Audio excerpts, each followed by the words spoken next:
अस्सलामु अलैकुम वरहमतुल्लाहि वबरकातुहू। आज के इस वीडियो में हम ज़मीर के बारे में पढ़ने वाले हैं। ज़मीर को लेकर काफ़ी बच्चों की बहुत ज़्यादा सवाल आए हैं और काफ़ी बच्चों ने ये बात बताई कि ज़मीर को समझने में उन्हें बहुत ज़्यादा परेशानी होती है। बहुत बार ज़मीर का इराब बदल जाता है, बहुत बार ज़मीर की पूरी जो सूरत है वो बदल जाती है। तो बहुत बच्चे को इस चीज़ में परेशानी थी कि ज़मीर होता क्या है, ज़मीर का इस्तेमाल कैसा है। तो उन तमाम सवालों के जवाब मैं इस वीडियो में दूंगा और इस वीडियो में सवाल का जवाब मैं यूं ऐसे दूंगा कि मैं पूरा ज़मीर का एक चैप्टर आपको पढ़ा दे रहा हूं। और चैप्टर पढ़ने से पहले ये बात ध्यान में रखें कि जो बच्चे शुरू से मुझसे पढ़ रहे हैं, 3 साल वाले आलमियत कोर्स में एडमिशन लेकर के पढ़ रहे हैं, उनको पढ़ने में ज़्यादा मुश्किल नहीं होगा, उनको समझने में ज़्यादा मुश्किल नहीं होगा, इसलिए कि वो मेरे अंदाज से पहले से वाकिफियत रखते हैं, तो उनको ज़्यादा परेशानी नहीं होगी। लेकिन जो आप में से जो बच्चे जो इसको कहीं और दूसरे तरीके से देख रहे हैं, मदरसों में थोड़ा सा आपने ज़मीर को अलग तरीके से पढ़ा है, किताबों में भी ज़मीर की अलग तरीके से उसकी जो है किस्मों को बांटा गया है, लेकिन मैं यहाँ थोड़ा दूसरे तरीके से किस्मों को बांटूंगा। तो बहरहाल आपको उन किस्मों पर गौर करने की ज़रूरत नहीं है। आपके मदरसों में आपने जो किस्में पढ़ी हैं वही याद रखें, अपनी किताबों में जो किस्में पढ़ी हैं वही याद रखें। बस ज़मीर के अलग अलग किस्मों के जो तरीके हैं, उसका जो नाम है, उसका जो इस्तेमाल है और उसके जो एराब है, उसको आप यहाँ पर समझ लीजिए। सबसे पहले आइए समझ लेते हैं कि ज़मीर असल में होता क्या है, ज़मीर का इस्तेमाल अरबी ज़ुबान में हम करते क्यों हैं। उसके लिए मैं यहाँ पर एक जुमला आपके सामने लिखता हूँ। देखिए, नसरा ज़ैदुन अम्रन व ज़रबा ज़ैदुन अम्रन व अतअमा ज़ैदुन अम्रन। एक और ले लीजिए, व बस इतना ही रहने दीजिए, ज्यादा पेचीदा हो जाएगा आपके लिए। यहां गौर आपको ये करना है, एक जैद है, 2 जैद है, 3 जैद है। ठीक इसी तरीके से यहां पर एक अम्र है, 2 अम्र है, तीसरा अम्र है। अब मैं आपको ये बताने जा रहा हूं कि यहाँ ये जो पूरा एक जुमला है ना, इसके अंदर 3 अलग अलग जुमले हैं। नसरा ज़ैदुन अम्रन एक अलग जुमला है, अमरा ज़ैदुन एक अलग जुमला है, अतअमा ज़ैदुन एक अलग जुमला है। लेकिन ये तीनों का तीनों का जो फाइल और मफूल है ना, वो एक ही है।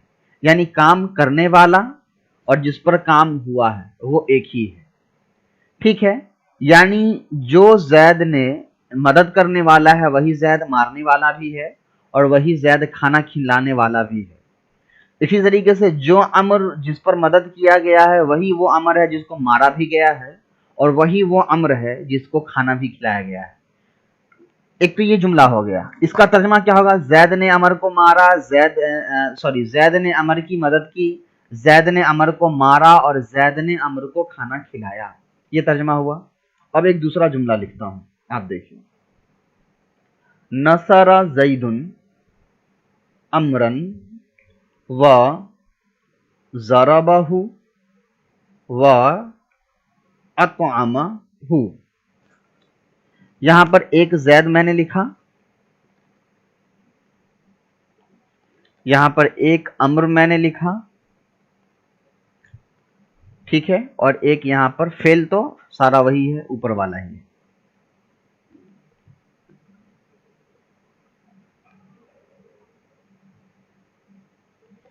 अब ताज्जुब की बात यह है कि नीचे वाले जुमले का जो तर्जमा है ना, वो भी सेम है। जैद ने अम्र को मारा, पहला जो तर्जमा होगा जैद ने अम्र की मदद की, दूसरा क्या है? जैद ने अम्र को मारा, और तीसरा है जैद ने अम्र को खाना खिलाया। तो जब दोनों का तर्जमा सेम है तो दोनों के अंदर फर्क क्यों है? इस जुमले में एक ही नाम को 3 बार लिखा गया, अम्र नाम को 3 बार लिखा गया, और इस जुमले में जैद के नाम को 1 बार लिखा गया, अम्र के नाम को 1 बार लिखा गया। तो यहां हमने ये पहला जुमला जो है, अरबी जुबान की बलागत के मुताबिक ये जुमला गलत है। अरबी जुबान में बार बार एक ही नाम को रिपीट नहीं किया था, बार बार एक ही नाम का तकरार उसको दोहराया नहीं जाता है। लेकिन तो इसीलिए ये जुमला थोड़ा सही नहीं लगेगा पढ़ने में। उसके मुकाबले में ये जुमला बहुत आसान है। यहाँ हमने एक ही नाम को सिर्फ एक हर अलग अलग नाम को मैंने सिर्फ एक बार जिक्र किया और उस नाम की जगह हमने उसके ज़मीर का इस्तेमाल किया।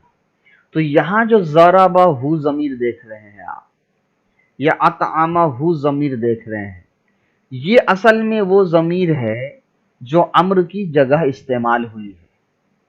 अभी हम उसके रूल पे आएंगे बाद में, अभी सिर्फ समझिए। तो मैंने अम्र के नाम को लिखने के बजाय मैंने ज़मीर को लिख दिया, जो ज़मीर ये बता रहा होता है कि ये मैं अम्र का ज़मीर हूँ। अब पता लगा चलो ठीक है, ये मफूल का ज़मीर तो हो गया, अम्र का ज़मीर हो गया। जैद का ज़मीर कहाँ है? तो आप सर्फ में पढ़ते हैं कि ज़रबा के अंदर हुआ ज़मीर होता है जो लफ्ज़ों में नहीं होता है। तो यहाँ ज़रबा के अंदर भी हुआ ज़मीर है जो जैद की है, अतआमा के अंदर भी हुआ ज़मीर है जो जैद की है। तो अब ज़मीर का अभी सिर्फ आपने इस्तेमाल सीखना है कि ज़मीर का इस्तेमाल क्या है। तो आपने देखा कि ज़मीर के इस्तेमाल से हम जुमले, अब आपसे कोई पूछे कि ज़मीर का इस्तेमाल क्यों करना है, तो हम कह सकते हैं ज़मीर के इस्तेमाल से जुमले के अंदर बार बार एक ही नाम के तकरार से हम बच सकते हैं। अब यहां मैंने दो अलग अलग तरह के ज़मीर आपको दिखाए। फाइल के लिए भी ज़मीर आता है, मफूल के लिए भी ज़मीर आता है। ठीक है, ये यहां तक याद रखिए ज़मीर का इस्तेमाल। अब समझिए ज़मीर की किस्में क्या है। ज़मीर की एक किस्में वो है, मैं ज़मीर की किस्में बताने के लिए बता देता हूं। ज़मीर फाइल के लिए भी आता है, ज़मीर मफूल के लिए आता है, ज़मीर मुज़ाफ इलैहि बन करके आता है, और ज़मीर जो होता है वो हर्फ मजरूर बनकर आता है, यानी हर्फ जर के बाद आता है। बस यही चार ज़मीर है। ठीक है, यही चार ज़मीर है। एक ज़मीर है जो फाइल की जगह पर इस्तेमाल होता है, एक ज़मीर है जो मफूल की जगह पर इस्तेमाल होता है, एक ज़मीर है जो मुज़ाफ इलैहि की जगह इस्तेमाल होता है, एक ज़मीर है जो मजरूर की जगह यानी हर्फ जर के बाद इस्तेमाल होता है। अब फाइल की ज़मीर पे आ जाइए। फाइल की जगह इस्तेमाल होने वाले जो ज़मीर होते हैं उसको हम कहते हैं मरफू। मरफू क्यों कहते हैं? मरफू का मतलब होता है जिस पर पेश हो। तो फाइल का इराब चूंकि पेश होता है और ज़मीर फाइल की जगह आया है, तो हम ये कह लेते हैं कि भाई ये ज़मीर तो चूंकि मबनी होता है तो उसका इराब तो बदलेगा नहीं। तो हम ये कह लेते हैं कि भाई ये ज़मीर जो है ये हालत रफ़ई में है। हालत रफ़ई में इस वजह से है ये फाइल की जगह पर आया है, फाइल का इराब पेश होता है, इसलिए भी हम मान लेंगे कि इस ज़मीर का इराब पेश है, तो उसको हम कहते हैं मरफू। तो फाइल की जो ज़मीर होती है उसको हम कहते हैं मरफू। मफूल की जो ज़मीर होती है उसको हम कहते हैं मंसूब। तो मफूल की जो ज़मीर होती है उसको मंसूब क्यों कहते हैं? मफूल का इराब नसब होता है, हालत नसबी में होता है। तो मफूल को न लिख कर उसकी जगह जो हम ज़मीर लिख देते हैं, उस ज़मीर के बारे में हम कहते हैं कि ये हालत नसबी में है। मुज़ाफ इलैहि की जो ज़मीर होती है उसको हम कहते हैं ये इजाफत है, यानी मजरूर है, यानी हालत जर्री में है। क्यों हालत जर्री में है? इसलिए कि हम सब जानते हैं कि मुज़ाफ इलैहि का जो इराब होता है उस पर ज़ेर होता है। तो जो ज़मीर मुज़ाफ इलैहि की जगह आएगा उसके बारे में भी हम ये मान लेंगे कि इस पर भी ये भी हालत जर्री में है, इस पर भी ज़ेर आया है। उसके बाद जो मजरूर है, जो हर्फ जर के बाद आता है, उसको भी हम मजरूर ही कहते हैं, बस दोनों का नाम में थोड़ा सा फ़र्क है। एक को हम मजरूर ब इजाफत कह देते हैं और एक को हम कहते हैं मजरूर ब हर्फ जर। तो चूंकि हर्फ जर का काम भी ज़ेर देना है और मुज़ाफ इलैहि काम भी ज़ेर देना है, तो मजरूर ब हर्फ जर का मतलब है ऐसा ज़मीर जो जिसके पीछे हर्फ जर लगा हुआ हो। इतनी बात समझ में आ गई है। लेकिन अब थोड़ा सा और समझिए। फाइल जो होता है ना, दो अलग अलग तरह से ज़मीर आ सकती है। एक होता है मुत्तसिल, एक होता है मुनफसिल। एक होता है मुनफसिल। मुत्तसिल क्या होता है? मुत्तसिल का मतलब होता है जब फाइल की ज़मीर फेल के अंदर होती है, फेल के अंदर होती है। क्या मतलब हुआ भाई इसका?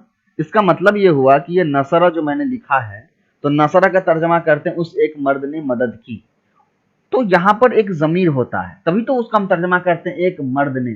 वाहिद मुज़क्कर की ज़मीर होती है, वो होती है हुआ।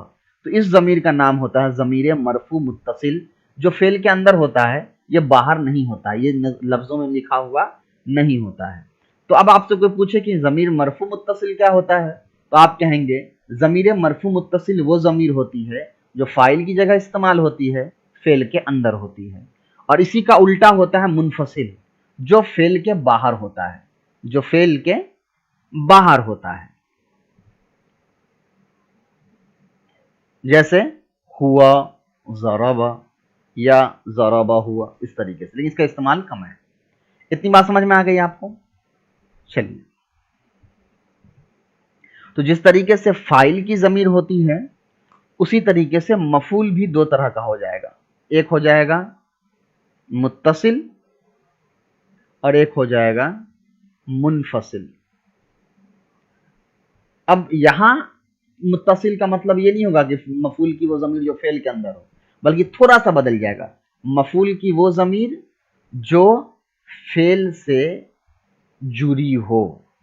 फेल से जुड़ी हो का मतलब क्या है? यहां पर जो मैंने लिखा था नसारा ज़रबहू लिखा था ना, ऊपर जो मैंने पहले मिसाल आपको दी थी ज़रबहू, तो यहां पर जो ये हु ज़मीर है ना ज़रबहू, ये मफूल की ज़मीर है। क्यों मफूल की ज़मीर है? इसलिए कि हम जानते हैं कि मफूल की जो ज़मीर मरफू मुत्तसिल होती है वो फेल के साथ जुड़ करके आती है। तो ये हो गया मजरूर मरफू मुत्तसिल, सॉरी मंसूब मुत्तसिल। तो ये हु ज़मीर अगर आपसे कोई पूछे कि भाई ये कौन सी ज़मीर है, तो हम क्या कहेंगे? ये ज़मीर मंसूब मुत्तसिल यानी मफूल की वो ज़मीर है जो फेल से जुड़ी हुई है। और मुनफसिल क्या होता है? वो ज़मीर मफूल की जो फेल से अलग होती है, जैसे इयाका, इयाकुमा, इयाहू, आपने पढ़ा है इयाका नअबुदु, इयाका नस्तईन। तो वहां पर जो इयाका है वो मफूल मंसूब मुनफसिल की ज़मीर है। ठीक है, तो मफूल का भी आप समझ गए। अब आ जाइए मुज़ाफ इलैहि वाला।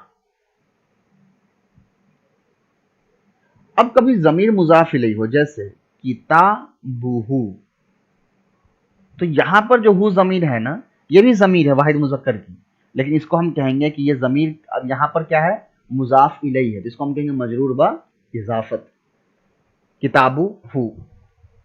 अब कहीं कहीं पे किताबी ही लिखा होता है, वो अभी मैं समझाऊंगा, अभी सिर्फ इतना समझिए, किताबु हु समझ में आ गया। अब आ जाइए मजरूर वाला, जैसे बिही, बाहर फजर था, जहां पर ही ज़मीर हु ज़मीर थी, जैसे इस पे बाहर फजर लगा तो बिही हो गया। तो यहां पर जो ही ज़मीर है ना, ये ज़मीर मजरूर की है, मजरूर बाहर फजर। तो ज़मीर की ये 5 किस्में थी जो आपने समझ लिया। अब आइए इसकी अलग अलग शक्ल सूरत पर, ये लिखा कैसे जाता है। आ जाइए, कितने तरह की ज़मीर मैंने आपको बताई है? मरफू मुत्तसिल, मरफू मुनफसिल, मंसूब मुत्तसिल, मंसूब मुनफसिल, मुज़ाफ इलैहि, हर्फ जर। टोटल ज़मीर कितनी होती है? 14 होती है। तो ये कितना है? 1 2 3 4 5 6 7 8। ठीक है, मैं इसको बना देता हूं, थोड़ा टाइम लगेगा इसमें। चलिए देख लीजिए, यहां मैं मरफू मुत्तसिल की ज़मीर लिख रहा हूं, तो वो तो चूंकि फेल के अंदर होती है, तो मैं पहले फेल लिख दे रहा हूं। थोड़ा टाइम लगेगा मुझे लिखने में, लेकिन आप इसको देखिए पूरा, ताकि आपको फेल का फर्क समझ में आ जाए। तो नसरा की जो नसरा के अंदर हुआ ज़मीर होती है, तो हुआ ज़मीर किसकी होती है? वाहिद मुज़क्कर गायब की। तस्निया के अंदर हुमा ज़मीर होती है, ये किसकी होती है? तस्निया मुज़क्कर गायब की। फिर हमारा आता है नसरू, तो लास्ट में वाव नून किसके किसके अलामत है? जमा मुज़क्कर गायब की, तो हुम लिख दिया। फिर आता है नसरत, तो ये नसरत जो है ये किसकी अलामत है? ओके, ये ठीक है, यहाँ पर साकिन मान लीजिए, वो साकिन का शायद मिट गया है मुझसे। तो नसरा के अंदर कौन सी ज़मीर होती है? नसरत के अंदर हिया ज़मीर होती है। नसरता, तो नसरता क्या होता है? तस्निया मुअन्नस गायब की ज़मीर होती है, जिसके अंदर हुमा का ज़मीर आएगा। उसका बाद नसरना आता है, तो नसरना यहाँ मान लीजिए कि ये साकिन है। नसरना, तो नसरना के अंदर कौन सी ज़मीर होती है? हुन्ना की ज़मीर होती है। हुन्ना किसकी है? जमा मुअन्नस गायब की। इसी तरीके से उसके बाद आता है नसर ता, नसर ता, ता पर ज़बर होता है, तो ता पर ज़बर किसकी अलामत होती है? वाहिद मुज़क्कर हाजिर की। तो इसके अंदर कौन सी ज़मीर होती है? अंता ज़मीर होती है। उसके बाद आता है नसर तुमा, तो नसर तुमा जो है, नसरतुमा, लास्ट में तापेस्तु और मीम अली मा हो, तुमा हो लास्ट में, तो हम ये किसकी अलामत होती है? ये तस्निया मुज़क्कर हाजिर की अलामत होती है। इसके अंदर ज़मीर होती है अंतुमा, ज़मीर भी अंतुमा इसके अंदर होती है। उसके बाद आ जाइए नसरतुम, तो नसरतुम जो है आखिर में तुम हो, तो ये किसकी अलामत है? ये अंतुम ज़मीर इसके अंदर होता है और ये अलामत होती है जमा मुज़क्कर हाजिर की। उसके बाद आता है नसरती, नसर ती, ता के नीचे जेर हो, तो ता के नीचे जेर हो माजी में, तो ये किसकी अलामत होती है? वाहिद मुअन्नस हाजिर की, तो इसके अंदर जो ज़मीर होगी वो अंती ज़मीर होगी। उसके बाद आता है नसर तुमा, तो नसर तुमा तस्निया और तस्निया मुज़क्कर हाजिर और जमा मुज़क्कर तस्निया मुअन्नस हाजिर दोनों का सेम ही होता है, इसके अंदर अंतुमा ज़मीर होती है। चलिए उसके बाद आता है नसर तुन्ना, तो नसर तुन्ना किसकी ज़मीर हो? नसर तुन्ना आखिर में तुन्ना हो, तो ये कौन सी अलामत मानी जाएगी? ये कौन सा सेगा माना जाएगा? जमा मुअन्नस हाजिर की, और इसके अंदर ज़मीर होगी अंतुन्ना की। ठीक है, अब आ जाइए नसर तू, तो नसर तू लास्ट में तापेश तू हो, तो ये किसकी अलामत है? वाहिद मुतकल्लिम की, जिसके अंदर ज़मीर होगी अना। और नसरना, तो नसरना लास्ट में नून अली ज़बर ना हो, तो ये किसकी अलामत है? जमा मुतकल्लिम की, जिसके अंदर ज़मीर होगी नहनु। ठीक है, ये समझ में आ गई। अब इसको मैं अलग करके लिखता हूँ, अलग करके क्या होगा? हुआ वाहिद मुज़क्कर गायब, हुमा तस्निया मुज़क्कर गायब, हुम जमा मुज़क्कर गायब, हिया वाहिद मुअन्नस गायब, हुमा तस्निया मुअन्नस गायब, हुन्ना जमा मुअन्नस गायब, अंता वाहिद मुज़क्कर हाजिर, अंतुमा तस्निया मुज़क्कर हाजिर, अंतुम जमा मुज़क्कर हाजिर, अंती वाहिद मुअन्नस हाजिर, अंतुमा तस्निया मुअन्नस हाजिर, अंतुन्ना अंतुन्ना जमा मुअन्नस हाजिर, नसरतु, तो इसके अंदर अना ज़मीर और यानी वाहिद मुतकल्लिम और जमा मुतकल्लिम की नहनु, नहनु ये हो गया। अब मंसूब मुत्तसिल की देख लीजिए, सॉरी मंसूब मुत्तसिल यानी मफूल की वो ज़मीर जो फेल से मिली हुई हो, तो मैं नसरा का एग्जाम्पल लेके कर दे रहा हूँ।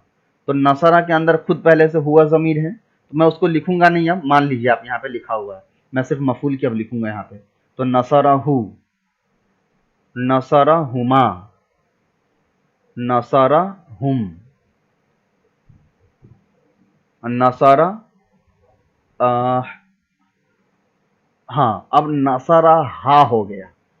अब ये फर्क देख लीजिए, बदल गया, तो यहां पर बदलाव हुआ। ठीक है, नसरा हुमा, नसरा हुन्ना, उसके बाद है नसरा, चलिए टेढ़ा हो गया, चलिए अब वाहिद मुअन्नस हाजिर की ज़मीर कैसी होगी? नसर, नसर नसरा की, अब यहां पर बदल गया, सॉरी ये तो वाहिद मुज़क्कर हाजिर है ना, तो की नहीं का करिए, नसरा का, यहां पर ज़मीर बदल गई। जहां जहां मैं रेड कर रहा हूं वहां पर रूल देखिए कि वहां पर क्या हुआ है, बदल गया। इसी में बच्चों को कंफ्यूजन हो जाती है, कहीं पर ज़मीर कुछ है कहीं पर कुछ है, वो है नहीं, कुछ कुछ जगहों पर बदल जाती है बोलने और लिखने की वजह से। ठीक है, नसरा कुमा, यहां भी बदल गया, अंतुमा से ये कुमा बन गया। नसरा कुम, यहां भी अंतुम से ये कुम बन गया, अंती से ये की बन गया, नसरा की हो गया, अंती था नसरा की हो गया, तो यहां तब्दीली हो गई। उसके बाद है नसरा कुमा, तो यहाँ तस्निया का तो चूंकि सेम होता है, तो वो नसरा कुमा बदला हुआ है, सेम है। नसर, नसरा कुन्ना, नसरा कुन्ना, तो यहां बदल गया। उसके बाद नसरा नी हो जाएगा, मफूल की ज़मीर जो होती है वो नी हो जाती है ना, नसरा नी, और जो मफूल की ज़मीर है वो नसरा ना हो जाता है, तो वो नसरना सेम होता है। तो अब यहाँ पर थोड़ा सा कंफ्यूजन हो सकता है, इसलिए कि माजी जमा मुज़क्कर गायब जमा मुतकल्लिम का सेगा भी नसरा ना ही आता है, और जो ज़मीर लगी होती है वो भी नसरा ना ही आता है। तो फर्क कैसे पता चलेगा? आगे पीछे से देखेंगे ना जुमला में क्या इस्तेमाल हुआ, तो आपको अचानक अपने आप समझ में आ जाएगा ये नसरा जमा मुतकल्लिम का सेगा है या नसरा यहाँ पर ना जमा की जो है वो ज़मीर लगी हुई है। अब सबका तर्जमा भी देख लीजिए, मैं बता देता हूँ। नसरहु, उसने उसकी मदद की, यानी उसने उस एक मर्द की मदद की। नसरहुमा, उस एक मर्द ने उन दो मर्दों की मदद की। नसरहुम, उस एक मर्द ने सब मर्द की मदद की। नसरहा, उस एक मर्द ने उस एक औरत की मदद की। उस लगाने की जरूरत भी नहीं है, मत लगाइए। नसरहुमा, एक मर्द ने दो औरतों की मदद की। नसरहुन्ना, एक मर्द ने सब औरतों की मदद की। नसरका, एक मर्द ने तुम्हारी मदद की। नसरकुमा, एक मर्द ने तुम दोनों की मदद की। नसरकुम, एक मर्द ने तुम सब मर्दों की मदद की। नसरकी, एक मर्द ने तू एक औरत की मदद की। नसरकुमा, एक मर्द ने तुम दो औरतों की मदद की। नसरकुन्ना, एक मर्द ने तुम सब औरतों की मदद की। नसरनी, एक मर्द ने मेरी मदद की। नसरना, एक मर्द ने हम सब की मदद की। ठीक है, अब मुनफसिल देख लीजिए। तो मुनफसिल जो होता है, हुमा लिखा जाता है, लेकिन आमतौर पे इया के साथ इस्तेमाल होता है, तो उसको हम इया हु लिखते हैं। लेकिन मैं इया नहीं लिखता हूं ताकि आपको और अच्छे समझ में आ जाए, है ना। तो हु, हुमा, हुम। उसके बाद हो गया इयाहा, इयाहुम, इयाहु, इयाहुमा, इयाहुम, इयाही। तो ही मैं डायरेक्ट लिखता हूँ, इयाहुमा, इयाहुन्ना, इयाका, इयाकुमा, इयाकुम, इयाकी, इयाकुमा, इयाकुन्ना, इयान, इयाया, तो यहाँ पर या आ जाएगा, ठीक है। और इयाना, तो यहाँ पर नून आ जाएगा। अलग अलग मैंने लिख दिया। तो फर्क समझ में आया, यही इतने सेगों में फर्क होता है। वो किसके सेगों में? मफूल के में। अब आ जाइए मुजाफ वाला, किताबहू। मैं यहाँ पर पेश दे रहा हूं, किताबुहू, ठीक है। किताबहुमा, किताबुहुमा, किताबुहुम, किताबुहा, किताबुहुमा, किताबुहुन्ना, किताबुका, किताबुकुमा, किताबुकुम, किताबी कुमा, बदल गया क्या? किताबुका, किताबुकुमा, किताबुकुम, किताबुकी, किताबुकुमा, किताबुकुन्ना। तो मैं किताब नहीं लिख रहा हूं ताकि वक्त बचे। किताबी, किताबुना, ठीक है। अब आ जाइए आगे, हरफे जर वाला। जैसे लाम बा हरफे जर है, तो बहु अब नहीं पढ़ेंगे।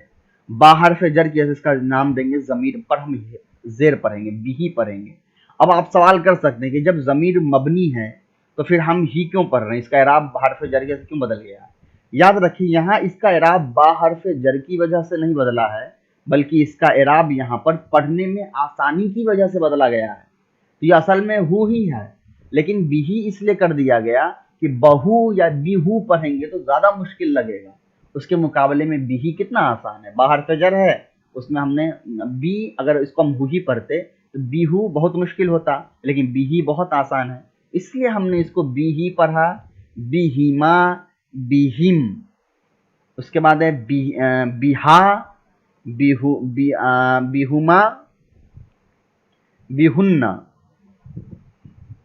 उसका बाद है बिका, बिकुमा, बिकुम, बिकी, बिकुमा, बिकुन्ना। उसके बाद है बी और बिना। तो यहां बदलाव किस किस सेगों में हुआ है? सिर्फ यहां हिमा, बस ये दो सेगों में बदलाव हुआ है। अब समझिए एक चीज, अब कुछ रूल समझ लीजिए हरफ जर से मुताल्लिक। आ जाइए, कुछ रूल समझ लीजिए। लाम हरफ जर है तो हम उस पर क्या पढ़ते हैं? लाम के नीचे हम जेर पढ़ते हैं, है ना। ली जैदिन, जैद के लिए, तो लाम हरफ जर है। लेकिन जब इस लाम हरफ जर जो है अगर हु जमीर के साथ इस्तेमाल हो रहा है तो हम इस लाम पर जेर पढ़ने की बजाय जबर पढ़ेंगे, लहू पढ़ देंगे। यहां पर बदल जाएगा। इसी तरीके से लहुमा में बदल जाएगा, लहुम में भी जबर ही रहेगा, लहा में भी जबर ही रहेगा, लहुमा में भी जबर ही रहेगा, लहुम में भी जबर, लहुन्ना में भी जबर, लका में भी जबर, लकुमा में भी जबर, लकुम में भी जबर, लकी। यानी जब जमीर ये लाम के साथ जब जमीर लगेगा तो उस लाम पे जेर की वजह लाम पर जबर पढ़ेंगे। बाकी जो रूल है वो तो सेम ही रहेगा। लेकिन यहाँ पर लही नहीं पढ़ेंगे, बल्कि यहाँ पर जो है हु ज़मीर पर पेशी पढ़ेंगे, जैसे रूल है। जेर पढ़ने का इराब सिर्फ कहाँ पे है, जब बा हर्फ जर लगता है तब। जब लाम लगेगा तो वहां पर जेर नहीं पढ़ेंगे, वहां पर लाम का ही उल्टा इराब बदल जाएगा। ठीक है। अब इसी तरीके से बा हो गया, बा का मैंने समझा दिया। ता हो गया, बा ता सेम है। काफ का भी सेम ही है, काफ हर्फ जर जो आता है। ठीक है। मिन आ जाइए, मिन ज्यादा इस्तेमाल होता है तो मिन हु ही पढ़ेंगे।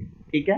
मिन के अंदर कोई बदलाव नहीं, मिन हु, मिन हुमा, मिन हुम, मिन ही, मिनहा, मिन हुमा, मिन हुन्ना, मिन का, मिन कुमा, मिन कुम, मिन की, मिन कुमा, मिन कुन्ना, मिन्नी, मिन्ना। तो अब कोई तब्दीली नहीं है। तब्दीली कहां पर है, सिर्फ जैद के अंदर। अब एक चीज और देखिए, अगर मैंने यहां किताब से पहले बा हर्फे जर लगा दिया, जैसे बी कर दिया, तो किताब पर तो जेर आएगा, इसलिए किताब मुजाफ है। तो अब इस जमीर पर भी क्या होगा, किताबी ही हम जेर ही पढ़ देंगे, बी किताबी ही, बी किताबी हु नहीं पढ़ेंगे, बी किताबी ही। तो ये बिही जो है वही हम पढ़ेंगे। ठीक है, अब समझ में आ गया। तो जमीर का जो इराब होता है वो थोड़ा बहुत पीछे वाले लफ्ज के इराब की वजह से भी बदलना शुरू हो जाता है। तो बी किताबी ही। इसी तरीके से अगर हम यहाँ पर हम लाम लगा देंगे तो ली किताबी ही हम करेंगे, ना कि ला किताबी ही। क्यों, इसलिए कि यहाँ पर लाम डायरेक्ट जमीर के साथ नहीं मिला है, बल्कि जमीर से पहले एक लफ्ज है। तो यहाँ पर ली ही पढ़ेंगे, ला नहीं पढ़ेंगे, ला किताबी ही नहीं पढ़ेंगे। ली ला कब पढ़ेंगे, जब डायरेक्टली लाम जो है वो जमीर के साथ मिल जाए तब। तो ये जमीर का पूरा चैप्टर था जो मैंने आपको समझाया है। उम्मीद है कि आपको समझ में आ गया होगा। उसके अलावा भी कोई डाउट हो तो आप पूछेंगे। इंशाल्लाह मैं कोशिश करूंगा कि नहू की कुछ जो सीरीज जिसमें आपको ज़्यादा डाउट्स आते हैं, खासतौर पर मेरे जो स्टूडेंट हैं जो पढ़ रहे हैं बुनियादी तौर पर नहू सर्फ या दूसरी किताबें आप पर आगे बढ़ चुके हैं, फिर भी नहू सर्फ में कुछ बुनियादी चीज़ों में उनको दिक्कतें हो रही हैं, तो वहाँ ऐसे ही मैं एक सेपरेट अलग से वीडियो बनाकर उसको एक्सप्लेन करने की कोशिश करूंगा। उसके अलावा जो लोग पुराने हैं उनको तो मालूम ही है कि हमारी तरफ से 3 साल का आलमी कोर्स जो है वो चलता है ऑनलाइन। बाकी जो नए हैं उनको मैं फिर से याद दिला दूं कि हमारा ये जो ऑनलाइन मदरसा दारुल हुदा है, इसमें हमारा 3 साल का आलमी कोर्स है। उसके अलावा और भी बहुत सारे कोर्सेस हैं। उस कोर्स की डिटेल जो है वो आपको इस वेबसाइट पर आप जाएंगे, यहाँ madrasadaruलहुदा.com जो है, तो इस पर इसको डिटेल जो है आपको मिलेगी। मैं थोड़ा सा डेमो उस वेबसाइट का दिखा देता हूँ आपको। ये जो है हमारा वेबसाइट है। आप जब फर्स्ट टाइम ओपन करेंगे तो कुछ इस तरह का वेबसाइट आपको दिखेगा, इस तरह का। यहाँ पर आलिमियत कोर्स, हिफ्स कोर्स है, दीनियात है, ऑनलाइन स्टोर है, अरबिक लैंग्वेज अदर कोर्सेस है। यहाँ से आप इस पर आप क्लिक करके हम मुझसे ऑनलाइन चैट करके सारी चीज़ें पूछ सकते हैं, जानकारी ले सकते हैं। उसके अलावा यहाँ पर डिटेल्स हैं, कॉन्टैक्ट डिटेल है। यहाँ पर कॉल करके बात हम मुझसे कॉल कर सकते हैं। यहाँ पे एडमिशन फॉर्म है वो फिल कर सकते हैं। बाकी जो उसके अलावा जो हमारा ये आलमियत कोर्स है इसकी डिटेल आप यहाँ आलमियत पर क्लिक करेंगे तो इसकी सारी डिटेल यहाँ पे आ जाएंगी कि जो बहनें हैं उनके लिए एक अलग से लाइव क्लास होता है, लेकिन उसमें बहुत दूसरा अंदाज होता है। उनके लिए पूरे पर्दे का लिहाज है, रिकॉर्डेड वीडियो के ज़रिए क्लास है। यहाँ हर सेमेस्टर में किताब की लिस्ट जो है वो दी गई है कि फर्स्ट सेमेस्टर में क्या है, सेकेंड सेमेस्टर में क्या है। तो उसके अलावा यहाँ रिक्वायरमेंट है कि क्या कोर्स शुरू करने के लिए क्या रिक्वायरमेंट है। तो यहाँ पर एक्चुअली में कोई भी रिक्वायरमेंट जो है वो कोर्स शुरू करने के लिए नहीं है। आपको अगर कुछ भी नहीं आता है तब भी आप इसको ज्वाइन कर सकते हैं। यहाँ पर अलग अलग बॉयज़ गर्ल्स की फ़ी वगैरह की डिटेल है। उसके अलावा दूसरी और भी हमारे पास जो है वो कोर्सेस हैं। उसमें एक हमारा यहाँ पर है ओपन स्टोर पर आप जाते हैं, ऑनलाइन स्टोर, तो यहाँ पर आपको अलग अलग किताबों की जो है लिस्ट दिखती है, उर्दू की, अरबी की, फ़ारसी की। तो इसमें से क्या होता है कि आप किसी और मदरसे में पढ़ रहे हो और आपको इसमें से किसी एक किताब में हेल्प चाहिए, तो आप इस किताब की वीडियो जो है वो परचेस कर सकते हैं, ख़रीद सकते हैं। उससे हेल्प आप मुझसे यानी उसको आप एज ए ट्यूशन आप मेरी तरफ से पढ़ सकते हैं उन किताब की, सिर्फ उस एक किताब की। आपको पूरे कोर्स ज्वाइन करने की ज़रूरत नहीं है, बल्कि आप डायरेक्टली सिर्फ उस किताब की एक हेल्प ले सकते हैं ट्यूशन के तौर पर। उसका लेने का तरीका ये होगा कि आप जो भी बुक आप यहाँ देख रहे हैं, आप एडमिशन फॉर्म पे क्लिक कर देंगे ज्वाइन अस नाउ पे, तो आपको एक पेज यहाँ पर खुल जाएगा एडमिशन फॉर्म का। यहाँ नाम वगैरह डाल देंगे, व्हाट्सएप नंबर ज़रूर डालेंगे, आप ईमेल डाल देंगे, तो फिर मैं आपसे कांटेक्ट करके पूछ लूँगा कि आपको कौन सी बुक चाहिए और क्या चाहिए। उम्मीद है कि आपको ये वीडियो पसंद आया होगा, मेरे पढ़ाने का तरीका आपको पसंद आया होगा। दुआ भी करें और इस चीज़ को जितना ज़्यादा हो शेयर करें अपने दोस्तों में, ताकि उनको भी इससे इस्तेफादा करने का मौका मिले और हमारे मदरसे की कुछ मदद हो सके।